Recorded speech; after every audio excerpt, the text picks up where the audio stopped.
এই তোরা ভালো করে পড়, সামনে তো করে পরীক্ষা। তোরা ওই পরীক্ষা পড়া বাদ দিয়ে ইউসুফের মতো টিকটক করে বেড়াস। কিরে তোর পড়া দিলে পড়িস না? ইউসুফের মতো হচ্ছে নাকি দিন দিন পড়াশো? আর একটা গুটি রুদ্রকুমা আসেনি আজ। এই রুদ্র ক্লিয়ে তার পাই না, রুদ্র কুড়ি গেছে তোরা জানিস কি? ওই ম্যান টিকটক করেছে ইউসুফের সাথে। বেশ মুই কক্সবাজার গেছে। বেন বাড়িতে বসে ফেসবুকে রিলস দেখিচ্ছে। যা পারে করু, তোরা এখন এলে বাদ দে, আমার পড়া দে।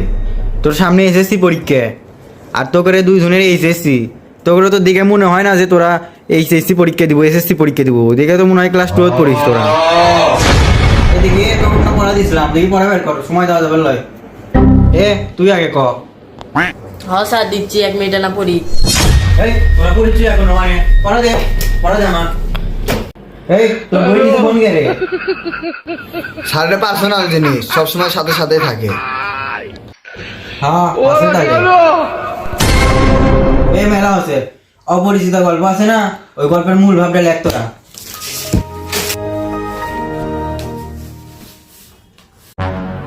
তোর হয়নি এখনো 1 মিনিট, দেখি দেখি কত গ্রামার কাকে বলে। আর এটা কোনো ব্যাপার হলো?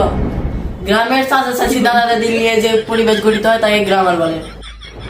মাশাআল্লাহ, বাহ, ফাইন ফাইন। বুঝছি, একটা উদাহরণ দে তো গ্রামারের। যেমন গ্রামে দাদা দাদি পান খায়। লেপরাসি তো খালি ভালো করে পড়। 10 মিনিট সময় দিলাম তো, তার মধ্যে যদি তোর পড়া না হয় তারপরে তোকে দেখিচ্ছি।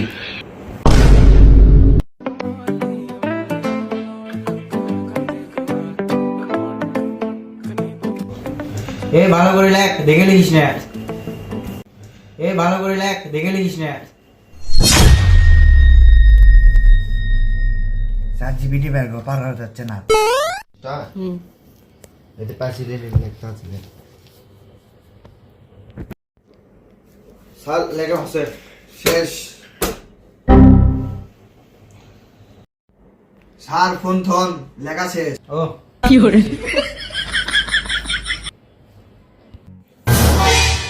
ইয়ে স্যার খুশি হয়ে গেছে আজকে, সে লেখা লিখছে। হ্যাঁ ভালোই লেখা হচ্ছে তাহলে আজকে। এলে কি লেখছো রে? নার্সারির পড়া লিখেছো সুকুমা। এইবার দিয়ে তোকে 3বার এইচএসসি পরীক্ষা দেওয়া হবে, তোকে এই পড়ালেখা। আর কয়বার এইচএসসি পরীক্ষা দিব তোরা? এখনো তোরা বুঝতেই পারলু না যে এইচএসসি কি পড়া। আমি স্বপ্নে